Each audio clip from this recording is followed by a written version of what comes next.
কৈছে যে north east India ফেষ্টিভেলক তেওঁলোকে আৰু পুঁজি যোগান নধৰে আৰু তেওঁলোকক অসমত কোনো ফাংচন কৰিবলৈ কোনো প্ৰগ্ৰেম কৰিবলৈ অনুমতি নিদিয়ে।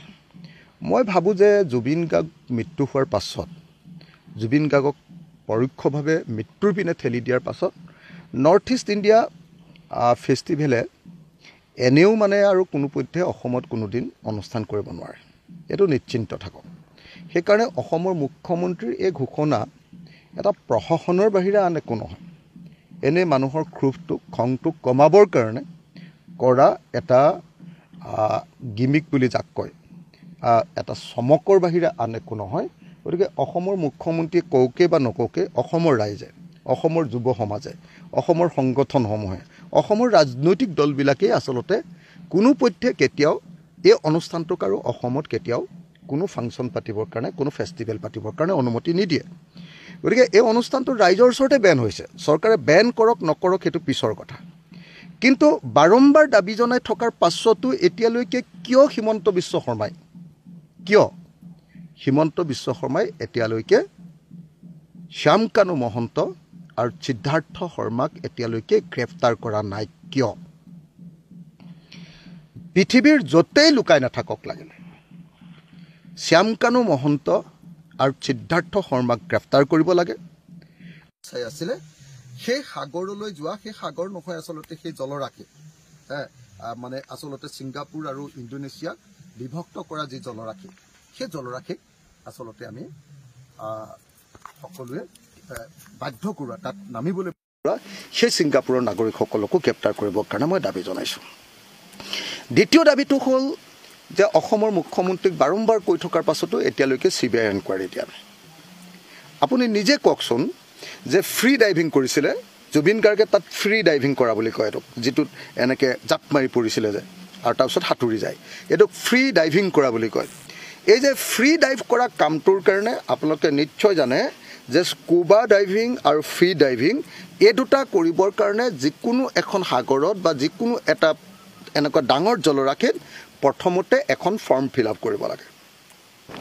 সেই ফৰ্মখন ফিল আপ কৰোঁতে দুটা বস্তু অন্তত জুবিন গাৰ্গৰ গাত থকা দুটা বস্তুৰ ওপৰত প্ৰশ্ন সোধে, মানে সকলোকে সোধে, মানে এইটো আছে নেকি যে আপোনাৰ এফিলেপচি আছে নেকি, মৃগী বেমাৰ আছে নেকি, 1। 2 নম্বৰ তেওঁক সোধে যে আপুনি কেতিয়াবা চিজাৰৰ মুখামুখি হৈছিলে নেকি, চিজাৰ হৈছিলে নেকি।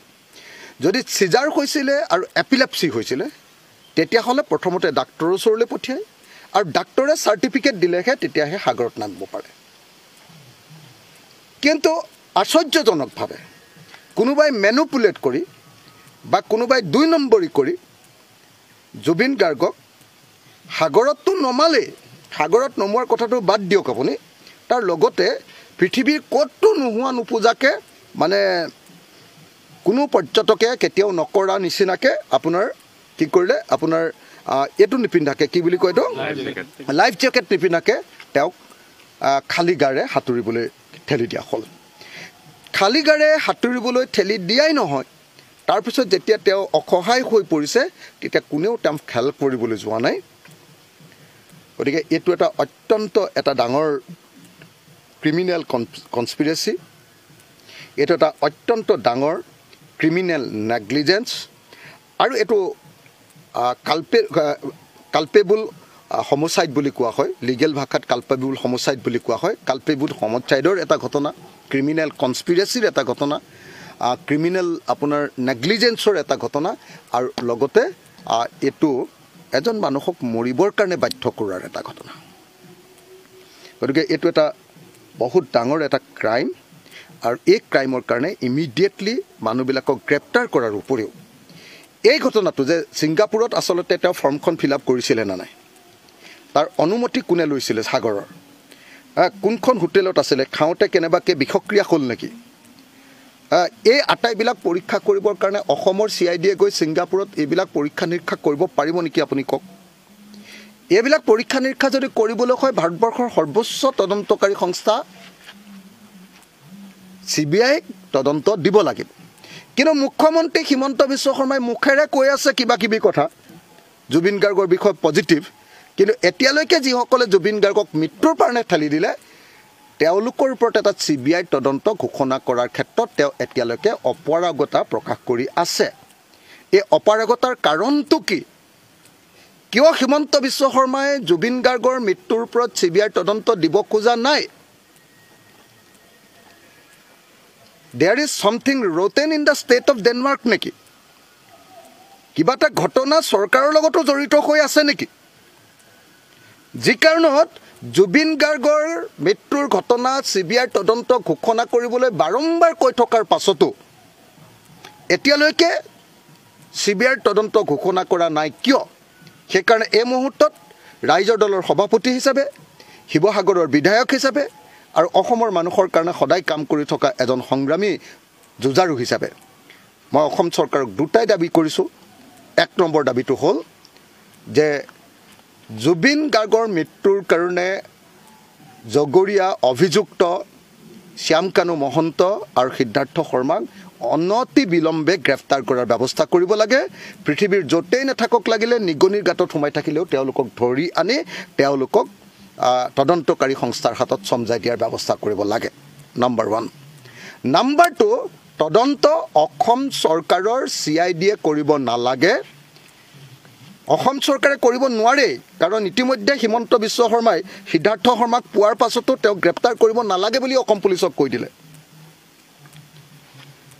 আকৌ অসম পুলিচৰ যিটো CIDৰ তাৰ আকৌ DGP আছিলে শ্যামকানু মহন্তৰ নিজৰ ককাইকে, ভাস্কৰ জ্যোতি মহন্ত। গতিকে ভাস্কৰ জ্যোতি মহন্ত ডেফিনেটলি CIDক, তেওঁ পুলিচৰ অন্তৰ্গত থকা CIDক যিকোনো সময়তে তেওঁ ইনফ্লুৱেঞ্চ কৰিব পাৰিব। গতিকে কোনোপধ্যে আমি CIDৰ তদন্ত নিবিচাৰোঁ। আৰু গৈ বিদেশত CIDয়ে কি কৰিব আপুনি নিজে কওক। ইমান হাইফাই কেছ এটা, আৰু ইয়াত কোনে পইচা দিছিলে? এই ফাংচনবিলাক পাতিবলৈ কোনে পইচা দিছিলে? পৃষ্ঠপোষকবিলাক কোন? এই গোটেই বস্তুবিলাকৰতো তদন্ত লাগিব ন। যি হিমন্ত বিশ্ব শৰ্মাই কোনোবা এজন মানুহে ফেচবুকত কিবা এটা লিখিলে, কবিতা লিখিলে, তেওঁক ঘৰৰ পৰা ধৰি আনি ৰাতি 2টা বজাত ধৰি আনি জেল দিয়ে। যি হিমন্ত বিশ্ব শৰ্মাই টুইটাৰত কোনোবা বাহিৰৰ মানুহ এজনে কিবা এটা কথা হিমন্ত বিশ্ব শৰ্মা বা অসমৰ বিষয়ে কিবা এটা লিখিলে, বাহিৰৰ পৰা দিল্লীৰ পৰা ধৰি আনেগৈ মানুহ। সেই মানুহজনে অসমৰ আটাইতকৈ ডাঙৰ গায়কজনৰ মৃত্যুৰ সময়ত জগৰীয়া মানুহবিলাকক গোটেই অসমৰ মানুহে দাবী কৰাৰ পাছতো এতিয়ালৈকে কেলৈ গ্ৰেপ্তাৰ কৰা নাই? নিশ্চয় কিবা এটা ঘটনা আছে, নিশ্চয় কিবা এটা ৰহস্য আছে, নিশ্চয় এটা কিবা গোপন কাহিনী আছে, যিটো কাৰণত এতিয়ালৈকে হিমন্ত বিশ্ব শৰ্মাই এই অপৰাধীবিলাকক, এই অভিযুক্তবিলাকক এতিয়ালৈকে গ্ৰেপ্তাৰ কৰা নাই। গতিকে কথা স্পষ্ট, আমি আজিৰ ভিতৰতে মুখ্যমন্ত্ৰীক CBI তদন্ত আৰু অভিযুক্তসকলক গ্ৰেপ্তাৰ কৰিবৰ কাৰণে দাবী জনাই স্মাৰকপত্ৰ প্ৰদান কৰিম। আজি কাইলৈ আমি অসমৰ ৰাজ্যপালক সাক্ষাৎ কৰাৰ কথা চিন্তা কৰিছোঁ। কাইলৈ ৰাজ্যপালক লগ পাবৰ কাৰণে অনুমতি বিচাৰি ইতিমধ্যে পত্ৰ প্ৰেৰণ কৰা হৈছে। গতিকে কাইলৈ ৰাজ্যপালক সাক্ষাৎ কৰা হ'ব। আৰু অচিৰে এই দুটা কাম কৰাৰ পাছত, অসমৰ মুখ্যমন্ত্ৰীক স্মাৰকপত্ৰ দিয়াৰ পাছত, অসমৰ ৰাজ্যপালক স্মাৰকপত্ৰ দিয়াৰ পাছত, ৰাজ্যপালৰ লগত CBI তদন্তৰ কাৰণে কথা পতাৰ পাছত আৰু গ্ৰেপ্তাৰ কৰিবৰ কাৰণে, অপৰাধীক গ্ৰেপ্তাৰ কৰিবৰ কাৰণে আমি দাবী জনোৱাৰ পাছত, যদি এই কাম নহয় তেতিয়াহ'লে কেইদিনমানৰ ভিতৰতে পূজা নাচাওঁ আৰু আন্দোলনহে কৰিম।